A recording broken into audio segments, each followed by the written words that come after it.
નમસ્કાર અને સ્વાગત છે. ક્યારે એવો વિચાર આવ્યો છે કે રસ્તા પર કચરો ન ફેંકવો કે લાઇનમાં શાંતિથી ઊભા રહેવું?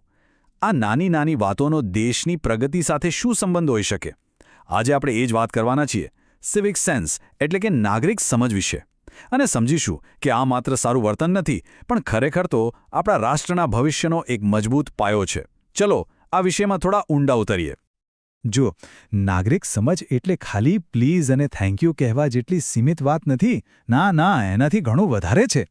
આ એક એવી સભાનતા છે, એક એવી જાગૃતિ છે જે આપણને શીખવે છે કે આપણા રોજિંદા નાનામાં નાના કામની પણ આખા સમાજ અને દેશ પર કેટલી મોટી અસર પડે છે.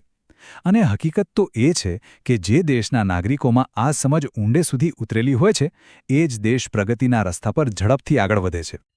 તો ચાલો ફટાફટ જોઈ લઈએ કે આજના આ વિશ્લેષણમાં આપણે શું જોવાના છીએ.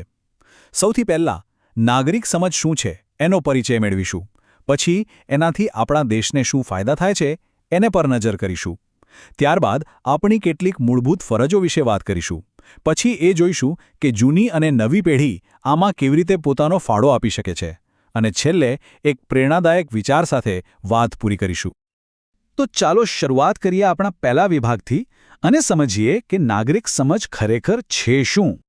પણ હવે સૌથી મોટો સવાલ એ છે કે આ સમજ કેળવવી કોઈપણ દેશ માટે આટલી બધી જરૂરી કેમ છે? એનાથી દેશને સીધા શું ફાયદા થાય? ચાલો હવે એના પર એક નજર કરીએ. સૌથી પહેલો અને સીધો ફાયદો છે આર્થિક બચત. જરા વિચારો, જ્યારે આપણે જાહેર મિલકતો જેમ કે બસ, ટ્રેન કે બગીચાઓને નુકસાન નથી કરતા, ત્યારે સરકારનો એના સમારકામ પાછળનો કરોડો રૂપિયાનો ખર્ચ બચી જાય છે.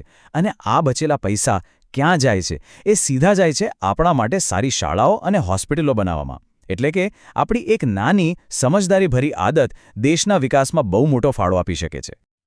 બીજો મોટો ફાયદો છે પ્રવાસન ક્ષેત્રે. કોઈપણ વિદેશી પ્રવાસી કેવા દેશમાં આવવાનું પસંદ કરશે? જ્યાં સાફસફાઈ હોય, ટ્રાફિકના નિયમોનું પાલન થતું હોય અને વાતાવરણ એકદમ સુરક્ષિત હોય, બરાબર ને? જ્યારે આપણે આ બધું જાળવીએ છીએ, ત્યારે આપણે માત્ર આપણા શહેરને સુંદર નથી બનાવતા, પણ દેશની આવક વધારવામાં પણ સીધી મદદ કરીએ છીએ. સિવિક સેન્સનો સંબંધ માત્ર ભૌતિક વસ્તુઓ સાથે નથી, એનો સંબંધ લોકો સાથે પણ છે. જ્યારે સમાજમાં દરેક વ્યક્તિ બીજાના અધિકારોનું, બીજાની સુવિધાનું ધ્યાન રાખે છે, ત્યારે સમાજમાં જે તણાવ અને ઝઘડા હોય છે એ આપોઆપ ઓછા થઈ જાય છે. અને આનાથી શું થાય છે? એકતા અને ભાઈચારાની ભાવના વધે છે, જે કોઈપણ સમાજની મજબૂતી માટે ખૂબ જ જરૂરી છે. અને હા, જાહેર આરોગ્યને કેવી રીતે ભૂલી શકાય? આ તો એકદમ સીધું ગણિત છે. જ્યાં સ્વચ્છતા હોય છે ત્યાં બીમારીઓ ઓછી ફેલાય છે. અને જ્યારે દેશના નાગરિકો તંદુરસ્ત રહે છે, ત્યારે દેશની તાકાત અને ઉત્પાદકતા બંને વધે છે. એટલે કે સ્વચ્છતા એ ખાલી દેખાવની વાત નથી, પણ એ રાષ્ટ્રના સારા સ્વાસ્થ્યની નિશાની છે. તો આપણે એ તો જોયું કે નાગરિક સમજ શા માટે આટલી જરૂરી છે. પણ હવે સવાલ એ છે કે આ સમજને રોજિંદા જીવનમાં ઉતારવી કઈ રીતે? એવી તો કઈ આપણી પાયાની ફરજો છે જેનું પાલન આપણે બધાએ કરવું જ જોઈએ? ચાલો આપણી 5 મુખ્ય ફરજો પર એક નજર કરીએ. પહેલું, જાહેર સ્વચ્છતા. બસ એટલું જ કે કચરો હંમેશા કચરાપેટીમાં જ નાખવો અને ગમે ત્યાં થૂકવું નહીં. બીજું, ટ્રાફિક શિસ્ત. સિગ્નલનું પાલન કરવું અને સૌથી અગત્યનું, એમ્બ્યુલન્સને હંમેશા રસ્તો આપવો. ત્રીજું, જાહેર મિલકતનું રક્ષણ. આ બગીચા, બસ કે ટ્રેન એ બધું આપણું જ છે, એને નુકસાન ન પહોંચાડવું. ચોથું, ધ્વનિ પ્રદૂષણ પર કાબૂ. વગર કારણે હોર્ન વગાડવાનું ટાળવું. અને પાંચમું, સામાજિક શિષ્ટાચાર. લાઇનમાં ઊભા રહેવું અને વડીલો તથા મહિલાઓનું સન્માન કરવું. આ કોઈ મોટા નિયમો નથી, પણ સ્વયંશિસ્તના નાના પાઠ છે જે એક સારો સમાજ બનાવે છે. હવે નાગરિક સમજ કેળવવી એ કોઈ એક વ્યક્તિ કે એક પેઢીનું કામ નથી. આ તો એક સહિયારો પ્રયાસ છે, જેમાં જૂની અને નવી પેઢી વચ્ચે એક મજબૂત પુલ બાંધવાની જરૂર છે. ચાલો જોઈએ કે આ પુલ કેવી રીતે બની શકે. અહીંયા બંને પેઢીઓએ ખભે ખભો મિલાવીને કામ કરવાનું છે. જે વડીલો છે એમણે પોતાના અનુભવ અને પોતાના સારા વર્તનથી એક ઉદાહરણ પૂરું પાડવાનું છે. જ્યારે તેઓ શિસ્તનું પાલન કરે છે, ત્યારે યુવાનોને આપોઆપ પ્રેરણા મળે છે. અને બીજી બાજુ યુવા પેઢી, જેમની પાસે ઉર્જા અને ટેકનોલોજીની તાકાત છે, એ પરિવર્તનના વાહક બની શકે છે.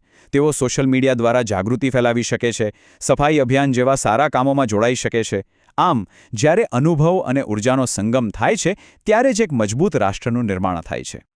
સારું, તો હવે આપણે આપણા વિશ્લેષણના અંતિમ તબક્કામાં પહોંચી ગયા છીએ. ચાલો આ સમગ્ર ચર્ચાના સારને એક શક્તિશાળી અને પ્રેરણાદાયક વિચાર સાથે સમાવીએ. દેશપ્રેમ માત્ર સરહદ પર લડવામાં નથી, પણ રસ્તા પર કચરો ન ફેંકવામાં પણ છે. કેટલી ઊંડી વાત છે નહીં? આ વિચાર આપણને યાદ અપાવે છે કે દેશભક્તિ માટે કોઈ મોટા બલિદાનની જરૂર નથી. એ તો આપણા રોજિંદા જીવનમાં દેખાતી નાની નાની જવાબદારીઓનું જ બીજું નામ છે. આપણું દરેક શિસ્તબદ્ધ પગલું એ પોતે જ એક દેશ સેવા છે. અને અંતમાં બસ એટલું જ યાદ રાખીએ કે નાગરિક સમજ એક વારસો છે જે આપણે જાળવવાનો છે અને આવનારી પેઢી માટે વધુ સારો બનાવીને સોંપવાનો છે. એક સ્વચ્છ અને સુસંસ્કૃત રાષ્ટ્રનું નિર્માણ આપણા જ હાથમાં છે. તો અંતિમ સવાલ એ છે કે આ વારસાને વધુ સમૃદ્ધ બનાવવા માટે આજથી આપણે શું કરી શકીએ છીએ?